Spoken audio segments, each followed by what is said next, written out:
அன்பர்களே வணக்கம். இன்றைய தினம் 29/9/2024 ஞாயிற்றுக்கிழமை, மகம் நட்சத்திரம். நாம் இதற்கு முன்பு செழிப்பு, புகழ், வள்ளல் இவர்களை பார்த்தோம்.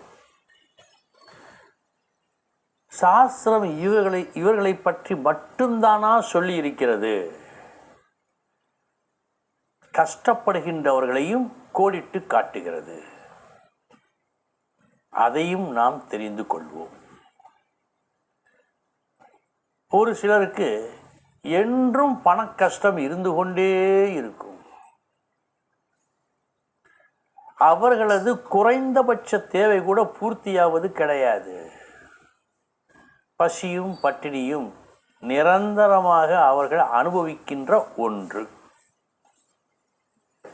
கணவனும் சரி, மனைவியும் சரி. குழந்தை பிறக்கின்றார்கள், குழந்தைகளோடு கஷ்டமும் படுகின்றார்கள். இதனால் மன கஷ்டம் தவிர்க்க முடியாத ஒன்றாக அவர்களுக்கு இருக்கிறது. இது ஏன்? எத்தகைய அமைப்பு இருந்தால் இது நடக்கும் பார்ப்போம். இரண்டாம் வீடு அசுபர் வீடாக இருக்க, இரண்டாம் வீட்டுக்கு உடையவன் 8ஆம் அதிபதி 12ஆம் அதிபதி அவர்களுடைய நட்சத்திரம் பெற்று குருவுக்கு 8இல் இருந்தார்.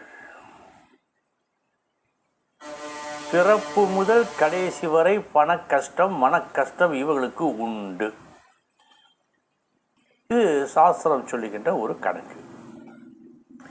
இதனுடைய விளக்கத்தை நாம் பார்ப்போம். இரண்டாம் வீடு அசுபர் வீடாக இருக்க, அப்படி என்றால் சுபர் வீட்டிற்கு ஒரு பலன், அசுபர் வீட்டிற்கு ஒரு பலன். சித்திரை மாதம் வெயில், மார்கழி மாதம் குளிர். இது தவிர்க்க முடியா முதல் உண்மை, அறிந்து கொள்ள வேண்டிய உண்மை. சில நேரங்களில் இது பயன்படும், இதுதான் மிகவும் பயன்படும். அப்படியும் உண்டு சில விஷயங்கள். இந்த இரண்டாம் வீட்டுக்கு உடையவன் 8-12க்கு உடையவன் நட்சத்திரம் பெற்று 8-12 மறைவு ஸ்தானங்களில் மிகவும் கொடுமையான ஸ்தானங்கள். 3, 6, 8, 12 மறைவு ஸ்தானங்கள். இதில் 3ஆம் இடம் முயற்சி, இசை, விளையாட்டு என்றெல்லாம் வரும். எனவே அதை அசுபர் இடத்தில் வைப்பது வேண்டாம். ஆனால் 6, 8, 12 இது அசுபராக இருப்பதற்கு தகுதி பெற்ற ஸ்தானங்கள். இதில் ஒன்றை விட ஒன்று அதிக வல்லமை கொண்டது. 6ஐ விட 8, 8ஐ விட 12. இந்த 8-12 கூட ஒரு நட்சத்திரம் பெற்று இதுவரை சொல்லப்பட்டதே சற்று கொடுமையானது தான்.